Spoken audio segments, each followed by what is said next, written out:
नमस्कार, वक्त इंडिया में आप सभी दर्शकों का स्वागत है। नॉर्थ कश्मीर के बारामूला इलाके में कल सुबह से ही आतंकवादियों और सुरक्षा बलों के बीच में जो है वो मुठभेड़ चल रही है। आप सभी को वक्त इंडिया के माध्यम से पता चला था कि किस तरह से कल नॉर्थ कश्मीर का जो बारामूला का इलाका है, श्रीनगर बारामूला हाईवे पर करेरी जगह पड़ती है, जहां पर एक नाका पार्टी सुरक्षा बलों की, जिसमें जम्मू कश्मीर पुलिस के जवान और सीआरपीएफ के जवान मौजूद थे, वहां आतंकियों ने हमला किया था। लश्कर ए तोयबा के 3 आतंकवादी जो हैं एक ऑर्चिड से निकलते हुए सड़क पे आए थे और अंधाधुंध गोलाबारी करते हुए हमारे देश के 3 वीर सपूतों को उन्होंने शहीद कर दिया था। उसके बाद फायरिंग करते हुए उसी ऑर्चिड के अंदर वापस निकल गए थे, लेकिन उसके बाद पूरी रणनीति के साथ सुरक्षा बलों ने उस पूरे इलाके को कॉर्डन किया और दोपहर जो है करीबन 12 बजे के करीब में इन आतंकवादियों के साथ मुठभेड़ जो है वो शुरू होती है और इस मुठभेड़ को महज 4 घंटे के भीतर जो है सुरक्षा बल 3 आतंकवादियों को मार गिराने में कामयाबी हासिल करते हैं। 2 आतंकवादियों का शव जो है वो बरामद हो चुका है, लेकिन एक आतंकवादी जिसे गोली लगी है और इस बात के पुख्ता सबूत भी मिले हैं, वो अभी भी उस जंगल के इलाके में छुपा हुआ है। कल देर रात जो है वो अंधेरा हो जाने के बाद इस पूरे ऑपरेशन को स्टैंड ऑफ पर रख दिया था और कॉर्डन जो है इंटैक्ट रखा गया था, लेकिन आज सुबह सूरज की पहली किरण के साथ ही इस ऑपरेशन को दोबारा से शुरू कर दिया गया है। और ये तस्वीरें आप इस समय बारामूला इलाके की देख रहे हैं, जहां पर ये पूरा ऑपरेशन चल रहा है। कल दोपहर से ही ये पूरा एनकाउंटर जो है आतंकवादियों के साथ चल रहा है और अभी जो जानकारी मिल रही है कि कुछ देर तक फायरिंग जो है वो दोबारा उस इलाके में हुई है, क्योंकि माना यह जा रहा था कि जो प्रत्यक्षदर्शी थे जिन्होंने इस हमला को देखा था, उन्होंने ये बताया था कि करीबन 3 आतंकवादी थे जो जंगल के रास्ते से बाहर आते हैं, फायरिंग कर दोबारा उसी ऑर्चिड के अंदर जो है वापस चले जाते हैं। लेकिन सुरक्षा बल मान रहे हैं कि वहां पर 3 से 4 आतंकवादी हो सकते हैं, क्योंकि 3 आतंकवादी अगर मारे गए हैं और अभी भी फायरिंग चल रही है, इसका मतलब यह है कि एक ना एक आतंकवादी वहां पर अभी जिंदा है। लेकिन सुरक्षा बलों को इस पूरे ऑपरेशन में एक बड़ी कामयाबी मिली है, क्योंकि उन्होंने एक कुख्यात आतंकी जो लश्कर ए तोयबा का कमांडर है सज्जाद उर्फ हैदर, उसे मार गिराने में कामयाबी मिली। और हम आपको तस्वीरें दिखाएंगे। ये सज्जाद उर्फ हैदर की जो है वो तस्वीरें हैं और कुख्यात आतंकवादी माना जा रहा था, इनामी आतंकी है। इस पिछले 2016 से ये नॉर्थ कश्मीर के इलाके में जो है वो सक्रिय था और जिस तरह से बीजेपी के बांडीपुरा के डिस्ट्रिक्ट प्रेसिडेंट शेख वसीम वारी की जो हत्या और उनके परिवार वालों की जो हत्या की गई थी, उसमें इसका बड़ा हाथ माना जा रहा है। इसी का पूरा आर्किटेक्ट जो था वो इस हमले में जो है वो बताया जा रहा है। लेकिन फिलहाल इस आतंकवादी के साथ साथ एक और दूसरा आतंकी जो है, जो पटन का रहने वाला है, इनायत अली जिसका नाम है, उसे भी मार गिराने में कामयाबी हासिल हो चुकी है। ये तस्वीरें आप जो देख रहे हैं ये हैदर की तस्वीरें हैं और 2016 से ही ये रियाज नाइकू और बुरहान वानी की तरह एक पोस्टर बॉय बनने की कोशिश लगातार कर रहा था और पिछले कई दिनों से इसने पुलिस को धमकियां दी थी। जो वहां पर पॉलिटिकल एक्टिविस्ट हैं जिसमें पंच और सरपंच मौजूद हैं, उनको लगातार धमकी दे रहा था और यहां तक कि जो आईजीपी विजय कुमार हैं उनको भी एक खुली चुनौती देते हुए उसने धमकी दी थी और ये कहा था कि जिस तरह से सुरक्षा बल एक एक कर आतंकवादियों को निस्तेनाबूद कर रहे हैं, उसके बदले में अब वो उन पुलिस वालों के परिवार वालों को जो है वो निशाना बनाएगा। और इसीलिए हम ये कह रहे हैं कि एक बड़ी कामयाबी है सुरक्षा बलों के लिए।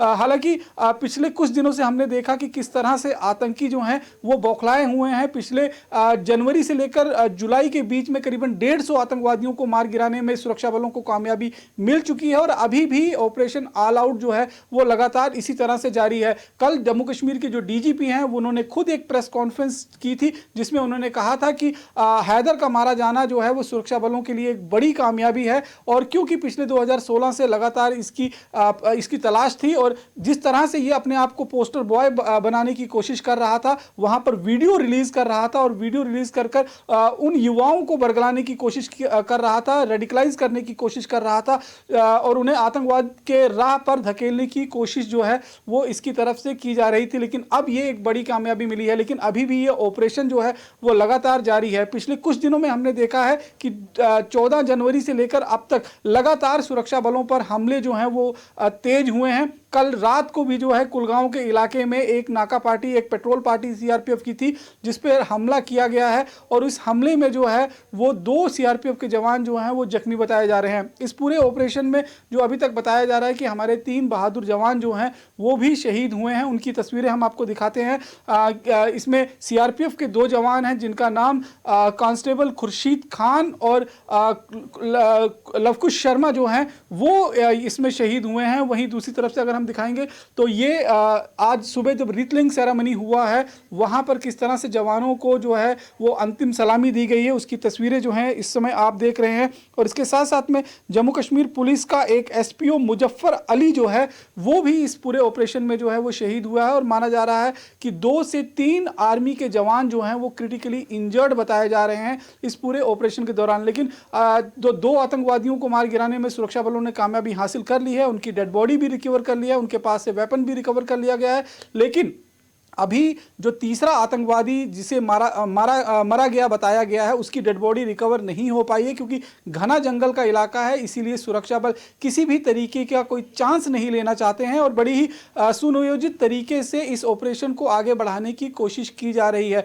और क्योंकि वहां पर फायरिंग चल रही है, इसका माना जा रहा है कि अभी एक आतंकवादी और वहां पर छिपा हो सकता है। लिहाजा आज शाम तक कोशिश रहेगी सुरक्षा बलों की कि सभी आतंकवादियों को निस्ते नाबूद कर और इस पूरे ऑपरेशन को सफलतापूर्वक जो है वो खत्म किया जाए। लेकिन सबसे बड़ी चिंता की बात यह है कि 14 तारीख के बाद जिस तरह के इंटेलिजेंस इनपुट्स लगातार मिल रहे थे कि आतंकवादी किसी बड़ी आतंकी वारदात को अंजाम दे सकते हैं, क्योंकि पाकिस्तान के प्रधानमंत्री ने जब वो मुजफ्फराबाद की असेंबली में मौजूद थे तब उन्होंने ये इस तरह का एक संकेत दिया था कि जो कश्मीर में लड़ाई चल रही है उसमें पाकिस्तान खुले रूप में उनके साथ है। तो ये कहीं ना कहीं एक प्रवोक करने की भी कोशिश थी इमरान खान की तरफ से। लेकिन अब आतंकवादी एक बार फिर अपने पैर जमाने की कोशिश जो है वो कर रहे हैं। और इस पर और अधिक बातचीत करने के लिए हमारे साथ जाने माने रक्षा विशेषज्ञ और बीजेपी के प्रवक्ता ब्रिगेडियर अनिल गुप्ता जी मौजूद हैं। अनिल जी, बहुत बहुत स्वागत है आपका वक्त इंडिया में। अनिल जी, जिस तरह से हमने देखा कि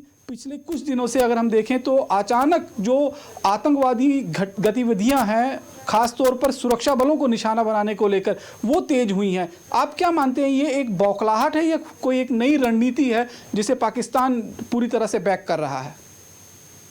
देखिए, ना ये बौखलाहट है ना ये नई रणनीति है। पहले भी ऐसा ही होता रहा है। जब भी आतंकियों के पास असले और हथियार की कमी होती है तो वो इस प्रकार की टारगेटेड किलिंग करते हैं ताकि या अटैक करते हैं, खासकर नाका पार्टीज के ऊपर। आपके पिछले प्रोग्राम में मैंने बताया था कि नाका पार्टीज जो होती हैं वो टेक्टिकली डिप्लॉयड नहीं होती हैं, इसलिए वो एक इजी टारगेट होती हैं और उनकी कोशिश रहती है कि किसी तरह इनके ऊपर अटैक करके इनका हथियार छीना जाए। और यही कोशिश इन्होंने कल भी की और आपको जो डीजीपी साहब ने प्रेस कॉन्फ्रेंस की उन्होंने ये भी कहा कि जो हथियार छीना गया था वो बरामद कर लिया गया है। तो बेसिकली जो अभी जो हो रहा है कश्मीर के अंदर वो है कि जो आतंकवादी संगठन है वहाँ पर उनको असला और हथियार जो मिलना चाहिए पाकिस्तान से वो नहीं आ पा रहा है, उसकी खपत नहीं हो रही है। ट्रक्स से आता था, ये फ्रूटों को बड़े ट्रक से लखनपुर के रास्ते से वो भी रोक लगी हुई है। इस तरह उनके पास इस वक्त बहुत कमी है और उस कमी को पूरा करने के लिए और अपनी गतिविधियों को जारी रखने के लिए वो इस प्रकार की कार्रवाइयाँ कर रहे हैं। लेकिन एक बात आपको कल के एनकाउंटर से एक अच्छा सबक या एक अच्छी बात यही है कि एक नामी और कुख्यात आतंकवादी, जैसा आपने कहा, जो कि हमारे बीजेपी के कार्यकर्ता वसीम वारी के पूरे परिवार को खत्म करने में जिसका हाथ था, वो भी इसमें मारा गया है। ये एक बड़ी कामयाबी है। सर, हैदर का जो बैकग्राउंड रहा है वो लश्कर तोयबा का कमांडर था, वहीं कई लड़कों को उसने रेडिकलाइज कर आतंकी राह पर झोंकने की जो है वो पूरी तैयारी कर ली थी। कल डीजीपी ने भी अपने बयान में कहा कि हमने कई ऐसे यूथ को जो है वो गिरफ्तार किया है जिसने इसी हैदर से जो है वो रेडिकलाइज होकर वो इस राह पर जो है चलने की कोशिश की थी। लेकिन अब जिस तरह से हैदर ये कोशिश कर रहा था कि वो एक पोस्टर बॉय बने, जिस तरह से रियाज नाइकू था या फिर बुरहान वानी था, उसका खात्मा एक कहीं ना कहीं आइडियोलॉजी जो पनप रही थी उसके खात्मे के रूप में देखा जाएगा। देखिए, आइडियोलॉजी को खत्म करना इतना आसान नहीं है, क्योंकि आइडियोलॉजी जो है इंडिविजुअल रिलेटेड नहीं है। आइडियोलॉजी इंडिविजुअल तो उसका एक मीडियम बनते हैं आइडियोलॉजी को फैलाने के लिए, आइडियोलॉजी फैलाने के लिए कश्मीर के अंदर बहुत एलिमेंट्स हैं, जिसमें सोशल मीडिया है, मौलवीज हैं, कुछ मैं कहूँगा कि टीचर्स भी हैं जो कि रहबर तलीम से, जो पहले जमात के साथ शामिल थे, आजकल रहबर तलीम से वो नॉर्मल एजुकेशन कैडर में आ गए हैं, वो लोग भी इस प्रकार का जहर फैलाते हैं। तो चैनल्स तो बहुत है वहाँ पर आइडियोलॉजी को, ये इस प्रकार की आइडियोलॉजी को आगे बढ़ाने के लिए। लेकिन हाँ, जो हैदर काम कर रहा था वो एक आतंकी था, और आतंकी होने के साथ साथ उसने, जैसे कल डीजीपी साहब ने कहा, कि उसने बहुत परिवारों को उजाड़ा है। बहुत परिवार आज कश्मीर में खुश हो रहे होंगे कि हैदर मारा गया, क्योंकि उसने बहुत परिवारों को उजाड़ा है। पुलिस वालों को टारगेट किया उसने, इन्फॉर्मर जिनको वो कहते हैं, कुछ वो लोगों को जिनको कि वो मुखबिर कहते हैं, उनको टारगेट किया। इस प्रकार उसने बहुत परिवारों को कश्मीर के अंदर उजाड़ा था, और उसका जो खमियाजा है उसको मिल रहा है। और वो आज क्या कहूँ मैं उसको, हुरों के पास, पर हुरे तो उसको मिलेंगे नहीं, कि हुरे खत्म हो चुकी हैं वहां पर। अब इतने ज्यादा मारे गए हैं कि हुरों की कमी हो गई है। 6 फुट जमीन के नीचे वहां पर, हाँ, जमीन के नीचे तो जरूर है वो, तो चलो वो उसको कम कम नसीब होगी, ये अच्छी बात है। सर, एक आखिरी सवाल आपसे पूछूंगा कि क्योंकि जिस तरह से स्वतंत्रता दिवस से ठीक पहले इंटेलिजेंस इनपुट्स लगातार मिल रहे थे सुरक्षा एजेंसियों को कि किसी बड़े पैमाने पर आतंकवादी हमले को अब तेजी, उसमें जो है वो तेजी लाई जाएगी, तो इस तरह से एक मतलब हाईवे के ऊपर आतंकी पहुंचते हैं और हमले कर वापिस उस जंगल की तरफ निकल जाते हैं। हालांकि बाद में उस ऑपरेशन में जो है उन आतंकवादियों को ढेर कर दिया जाता है, तो कहीं ना कहीं आपको लगता है कि सुरक्षा का एक लैब भी आपको नजर आता है, एक सिक्योरिटी लैब भी नजर आता है इसमें? देखिए, मैंने पिछली बार भी कहा था कि नाके को अटैक करना कोई मुश्किल बात नहीं है। आफ्टर ऑल नाका क्या है, 2-3 सिपाही पुलिस के खड़े होते हैं, वो टेक्टिकली डिप्लॉयड नहीं होते हैं, वो एक दूसरे को कवर नहीं कर रहे होते हैं। और देखिए, जब इनिशिएटिव अटैकर के पास होता है, क्योंकि आतंकी अटैकर है उसके पास इनिशिएटिव है, तो वो कुछ भी कर सकता है। उसको रोकने के लिए जरूरी है कि जो नाके हैं वो भी टेक्टिकली डिप्लॉयड हों। पर जैसे मैंने पिछली बार कहा, पुलिस के पास नफरी की कमी है, इस प्रकार वो हर जगह पे इतने तादाद नहीं लगा सकती कि कुछ आदमी उनको फायर सपोर्ट दें, कुछ आदमी को कवर करें। ये सारी चीज़ें जो हैं, इनको मद्देनजर रखते हुए ये आप इसे सिक्योरिटी लैब्स नहीं कह सकते हैं, ये नॉर्मल रूटीन चीज़ होती हैं। ये जब तक पुलिस इसका कोई अल्टरनेटिव नहीं सोच लेती, इस प्रकार की कार्रवाइयाँ होती रहेंगी। सर, लेकिन कहीं ना कहीं अभी हाल ही में जम्मू कश्मीर के जो डीजीपी हैं दिलबाग सिंह, उनका एक बयान आया था कि जम्मू कश्मीर में अब आतंकियों की उम्र जो है वो 9 महीने से ज़्यादा नहीं होगी, और देखा भी यही जा रहा है कि अब बहुत जल्द जो भी आतंकी वहाँ पर पनपने की कोशिश करते हैं या रेडिकलाइज होकर ज्वाइन करने की कोशिश कर रहे हैं, उन्हें बहुत जल्द जो है वो सुरक्षा बल के जवान या तो गिरफ्तार कर रहे हैं, पकड़ रहे हैं, या फिर उनको जो है 6 फुट जमीन के नीचे दफन कर दिया जा रहा है। लगता है कि एक सही दिशा की तरफ जो कश्मीर की सुरक्षा एजेंसियां हैं वो एक सही दिशा की तरफ चल रही हैं? बिल्कुल, दिलबाग सिंह जी ने 9 महीने तो ज़्यादा वक्त दिया है। आपने देखा कि आज एक उन्होंने पकड़ा है जो कि 2 दिन पहले आतंक में शामिल हुआ था, सोपर के इलाके में पकड़ा गया है। तो ये जो, जैसा मैंने कहा कि अभी जो नौजवानों को भड़का के लाया जा रहा आतंकवाद के अंदर, वो ना तो ट्रेंड है, ना ही वो मोटिवेटेड हैं, उनको जबरदस्ती डाला जा रहा है। इसलिए उनके पास ना ही वो मोटिवेशन लेवल है, ना ही ट्रेनिंग है, और ना ही उनके पास हथियार है। तो क्या करेंगे वो? इसलिए वो पहला मौका ढूंढते ही सरेंडर करने की कोशिश करते हैं, और ताकि वो वापस अपनी आम जिंदगी में जा सकें।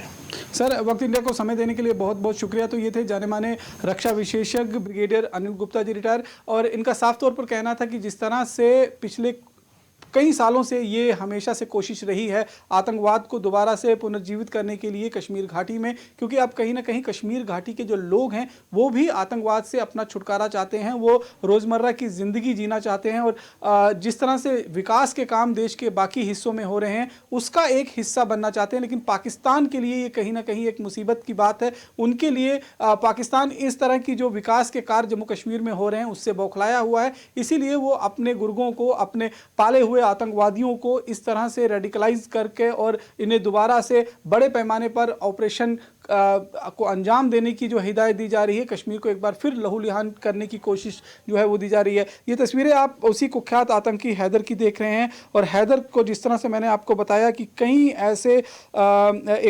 ऐसे जो वारदात थी जिसमें इसका हाथ बताया जा रहा है। हमने आपको बताया कि किस तरह से शेख वसीम वारी जो बांडीपुरा में बीजेपी के जो है वो डिस्ट्रिक्ट प्रेसिडेंट थे, उनको मारने में सबसे अहम हाथ जो है इसी का था, क्योंकि इसी ने वो पूरा ऑपरेशन जो है वो उसको एक अमली जामा जो है वो उसकी तरफ से पहनाया गया था। और उसके साथ साथ में अगर हम बात करें तो कई ऐसे फ्रूट ग्रोवर्स जो हैं उनको इसकी तरफ से धमकी दी गई थी। सरपंच जो थे उनको सीधे तौर पर जो है वो धमकी दी गई थी, और ये कहा गया था कि अगर आप लोग इस्तीफ़ा नहीं देंगे तो इस तरह के और भी ज़्यादा हमले जो हैं उन पर हो सकते हैं। इसके साथ साथ में बहरामपुरा जो सोपोर का इलाका है, वहाँ गुलाम मोहम्मदी दीन शेख जो है मुश्ताक अहमद बिसाइड फायरिंग उनके घर पर जो है फायरिंग की थी, जो एक फ्रूट मर्चेंट थे। इसके साथ साथ में अगर हम बात करें तो डेंगरपुरा का जो इलाका है वहाँ पर चार फैमिली मेम्बर्स को जो है, जिसमें एक 3 साल का एक छोटा बच्चा भी था, उस पर भी जो है फायरिंग की गई थी। नॉन लोकल लेबरर जो थे, जो बाहर के लेबरर यहाँ पर काम कर रहे थे, उन पर जो है इसने फायरिंग कर उनको टेरराइज करने की कोशिश की गई थी। तो इस तरह की बहुत सारी चीज़ें जो हैं वो इसमें सम्मिलित थी। और यहाँ तक कि अनायतुल्लाह मीर जो है, जो दूसरा आतंकवादी मारा गया है, वो भी सिविलियंस को लगातार वहाँ पर धमकी देने की बात कर रहे थे। ये तस्वीरें आप उस समय की देख रहे हैं जब उन सुरक्षा बलों के जवानों को जो है वो अंतिम श्रद्धांजलि जो है वो सिक्योरिटी फोर्सेस की तरफ से दी गई है। लेकिन सबसे बड़ी खबर जो यही आ रही है कि आज सुबह पहली रोशनी के साथ ही इस पूरे ऑपरेशन को एक बार फिर लॉन्च कर दिया गया है, और कोशिश यही की जा रही है कि इस ऑपरेशन को जल्द से जल्द खत्म किया जा सके। ये आप विजुअल जो देख रहे हैं, इसमें फायरिंग की आवाज़ें आपको हम सुना देते हैं पहले कि किस तरह से फायरिंग जो है इस पूरे इलाके में हो रही है।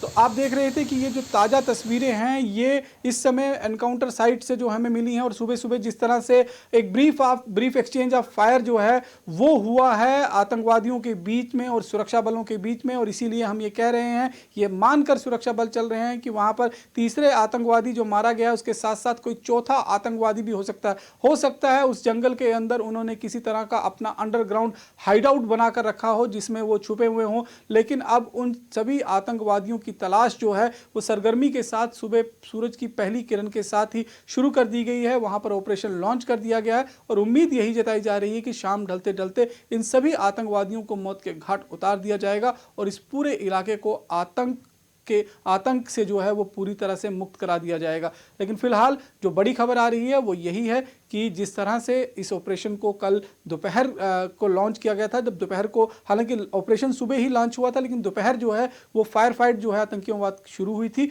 वो अभी भी उस इलाके के अंदर जारी है, और बहुत जल्द सुरक्षा बल इस पूरे ऑपरेशन को ख़त्म करने की कवायद कर रहे हैं। बाकी की अन्य खबरों के लिए आप जुड़े रहें वक्त इंडिया के साथ। नमस्कार।